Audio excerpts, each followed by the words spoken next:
یہاں سے آئلی مسائل جس کو کہتے ہیں، گھریلو مسائل، یہ تقریباً سب کے ساتھ گھریلو مسائل کا سامنا ہوتا ہی رہتا ہے۔ ان چیزوں کا حل کیسے کیا جائے، قرآن عظیم نے اس کے بھی رہنما اصول ہمیں بیان فرمائے ہیں۔ دیکھیں، سب سے پہلے میں آپ کو یہ بتاؤں کہ شادی اور نکاح اسلام میں ایک عبادت کے مقام کو رکھا گیا ہے۔ حضور پاک صلی اللہ علیہ وسلم نے فرمایا، نکاح میری سنت ہے، اور جو میری سنت سے روح گردانی کرے وہ میری امت میں سے نہیں۔ نکاح کے بعد دو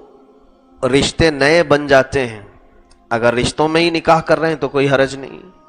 لیکن عام طور پر ایسا ہوتا ہے کہ دولہے والوں کا ایک گھر اور دلہن والوں کا ایک گھر، نکاح کے بعد یہ دونوں آپس میں اب رشتے میں بند گئے ہیں۔ باضابطہ ایک رشتہ نیا یہاں سے شروع ہونے جا رہا ہے، تو اب یہ نئے رشتے، ظاہر سی بات ہے ان میں کبھی کبھار دراڑیں آتی ہیں، کبھی کبھار دوریاں پیدا ہو جاتی ہیں۔ ماں باپ اور بچوں میں جب دوریاں ہو جاتی ہیں کچھ مسائل کو لے کر، تو پھر یہ سمدھی سمدھن میں کیوں نہ ہو، انسانی فطرت ہے، دوریاں شیطان پیدا کر ہی ڈالتا ہے کسی نہ کسی وجہ سے، اور وہ کوئی بھی سبب ہو سکتا ہے۔ تو یہ آئلی مسائل جو ہیں، گھریلو مسائل، اس پر گفتگو کرنے سے پہلے میں مناسب سمجھتا ہوں کہ اس نکاح کے بندھن اور اس رشتہ داری کے ایک نئے اسلوب کو آپ کے سامنے یہ بیان کر دوں کہ اسلام میں اس کا کیا مقام ہے۔ سب سے پہلی بات، مرد حضرات یہ سمجھ لیں کہ جس سے ہم نکاح کر رہے ہیں وہ ہمارا کوئی کھلونا نہیں جس سے ہم راتوں کو کھیلیں، اور دن کی وہ مشین نہیں کہ اس سے ہم اپنے کام کروائیں۔ اسی طرح عورت یہ سوچے کہ جس سے تم نکاح کر رہے ہو وہ مرد نہ صرف تمہاری جسمانی سکون کا ذریعہ ہے، تمہاری خواہشات کو بجھانے کی مشین ہے، اور نہ ہی وہ مرد صرف اور صرف تمہارے لیے پیسے لا کر رکھنے والی بینک ہے۔ در حقیقت یہ دو تصورات اور یہ دو نیتیں ہٹا دیں دونوں طرف سے تو انشاءاللہ خیر والے معاملات ہوں گے۔ اگر لڑکے کی طرف والے یہ نہ سوچیں کہ میں باندھی لا رہا ہوں، خادمہ لا رہا ہوں، یہ نہ سوچیں، یا پھر یہ نہ سوچیں کہ بہت خوبصورت ہے میرے جسمانی سکون کا اور میری خواہشات کا بجھانے والا ایک آلہ میں لا رہا ہوں، اس سے کھیلوں گا، یہ نیت اگر تمہاری ہے، اور ادھر عورت کی، لڑکی کی، کہ میں اپنے جسم کی خواہشات پوری کر لوں اس مرد کے ساتھ، یا پھر یہ مالدار ہے، بڑے خاندان والا ہے، روز مجھے پیسے لا لا کر کے رکھے گا اور میری خواہشات پوری کرے گا، تو ظاہر سی بات ہے جہاں نیتوں میں بگاڑ ہوتا ہے ویسے ہی رشتوں میں بھی بگاڑ آتا ہے۔ اور اخلاص جس نیت میں ہو،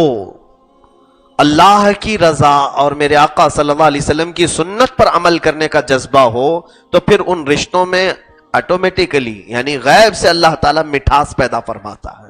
ایسے رشتے قائم رہتے ہیں، اور اگر ان کے اندر کوئی چپکلش آ بھی جائے تو رب تبارک و تعالیٰ اسے خود دور فرما بھی دیتا ہے۔ تو سب سے پہلی چیز یہاں نیتوں کی سدھار کی ضرورت ہے کہ رشتوں میں اس چیز کو ملحوظ نہ رکھو کہ مرد یہ نہ سوچے کہ میں جس کو لا رہا ہوں وہ فلاں فلاں اس طرح کے ہوں، بلکہ یہ سوچے کہ میں جس سے نکاح کر رہا ہوں اللہ کا حکم ہے اور میرے آقا صلی اللہ علیہ وسلم کا فرمان ہے، اس لیے میں نکاح کر رہا ہوں، اور میں اپنی شرمگاہ کی حفاظت چاہتا ہوں، اور یقیناً اللہ تمہیں حفاظت عطا بھی کرے گا۔ میرے استاد گرامی نے فرمایا تھا کہ نکاح سے پہلے ہر نوجوان اگر یہ نیت کر لے کہ میں نکاح کے ذریعے سے تحسین فرج چاہتا ہوں، تحسین فرج کہتے ہیں گناہوں سے بچنے کے لیے میں نکاح کر رہا ہوں، زنا کاری میں نہ چلا جاؤں اس لیے نکاح کر رہا ہوں، تو اللہ تعالیٰ پوری زندگی اس کی اس نیت کی وجہ سے اسے گناہ سے بچائے گا، کیونکہ اس نے نیت اچھی کی ہے، اسے اس برے گناہ سے اللہ تعالیٰ محفوظ رکھے گا۔ تو نکاح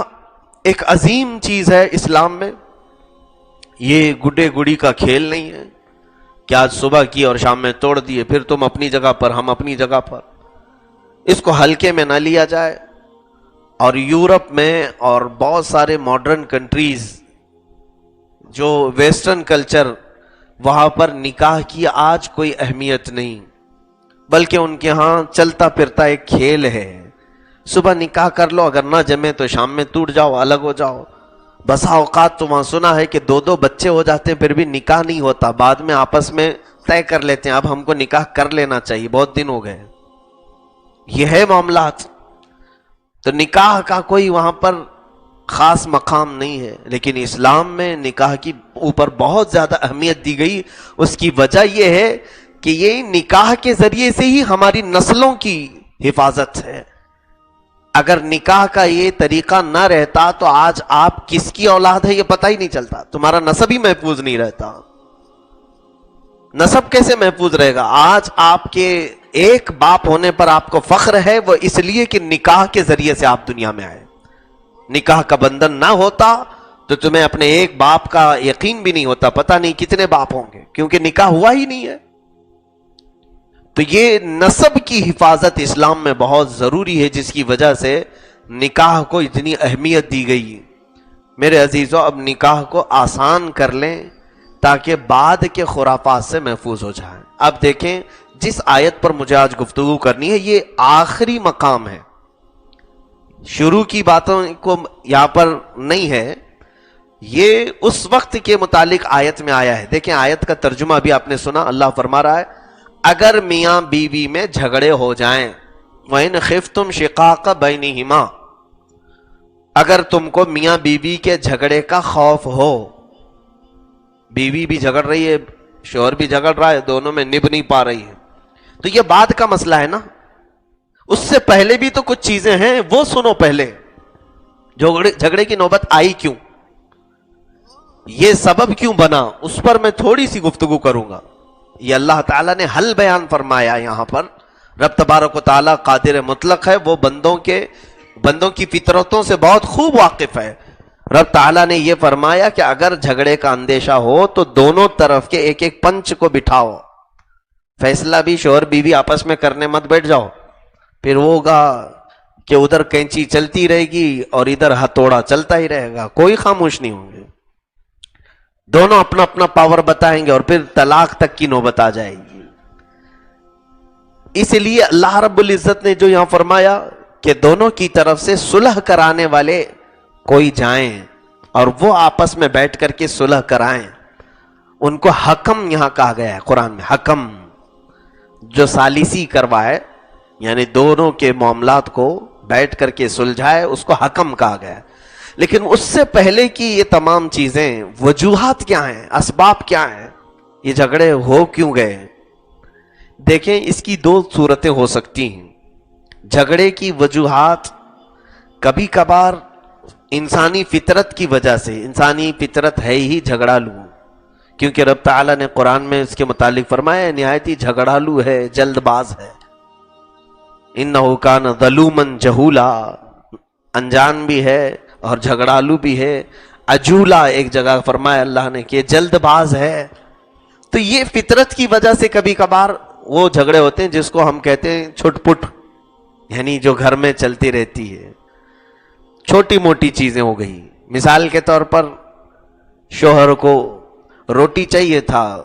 عورت نے روٹی نہیں بنائی، صرف چاول بنایا، یہاں پر جو جھگڑے ہوئے ہیں یہ بہت بڑے جھگڑے نہیں ہیں، اس کو گھریلو چھٹ پٹ جو چھوٹی چھوٹی چیزیں، یہ اسباب یہ سب کے گھر میں تقریباً ہوں گے۔ مرد کو ٹھنڈا پانی چاہیے، عورت کو گرم پانی چاہیے، 2 طبیعتیں یہاں ملنا ہے نا، وہ الگ ذریعے سے پیدا ہوئی ہے اور تم الگ پیدا ہوئے ہو، اور دونوں کو ایک جگہ رکھا گیا ہے۔ طبیعتوں کا اور فطرتوں کے ملنے میں وقت بھی لگ سکتا ہے، وہ خوش نصیب ہوں گے جو ایک ہی طرح کے پیدا ہو گئے، دونوں بھی کم ہوتا ہے اسے۔ دونوں کی طبیعتوں کا مزاج کا مل جانا ایک وقت درکار ہے اسے۔ تو اب ان معاملات کو لے کر کے جو جھگڑے ہوتے ہیں، شوہر کو جلدی سونا ہے، عورت کو لیٹ میں سونا ہے، یہ بھی ہے۔ شوہر کو سفید پسند ہے، عورت کو کالا پسند ہے، یہ الگ ہیں، اس کو کہتے ہیں یہ نظریاتی اختلافات۔ یہ زیادہ دن تک جھگڑے نہیں ہو سکتے، ان معاملات کو لے کر زیادہ دن تک نہیں ہو سکتے، کیونکہ ان